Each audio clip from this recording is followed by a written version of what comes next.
Hello everyone, Meteorologist Nathan Gidley here, checking in from the live Doppler 15 Fury Weather Center.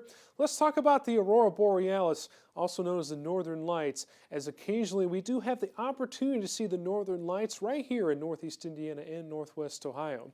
Now when it comes to how far south the Aurora Borealis can go, we look at the forecast from the Space Weather Prediction Center. Their 27-day longer-term forecast predicts the strength and severity of solar storms before they begin.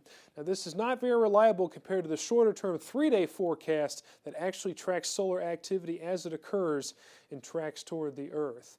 Now, to determine the aurora's southern extent, we look at the strength and severity of the geomagnetic storm that is ongoing. A G1 minor geomagnetic storm, the aurora can be seen as far south as Maine in northern Michigan. A G2 moderate geomagnetic storm, the aurora can be seen as far south as New York and Idaho. A G3 strong geomagnetic storm is when we start to pay attention here in northeast Indiana and northwest Ohio, as the aurora can be seen as far south as Illinois and Oregon. A G4 severe geomagnetic storm, the aurora can be seen as far south as Alabama and northern California. And the very rare G5 extreme geomagnetic storm, we can see the aurora as far south as Florida and southern Texas.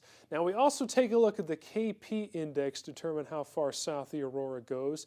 These KP values describe global magnetic disturbances in near-Earth space. They're used to indicate the possibility of viewing the aurora on a scale from 0 to 9. A higher value here indicates better viewing can be seen further south. Take a look at this map here. This is where viewing is best based on the severity of the solar storm based on these KP values. A KP value of 0 to 3 means the aurora is confined to northern Canada. Getting up to 4 to 5, it extends further south in Canada, could even enter to the far northern United States.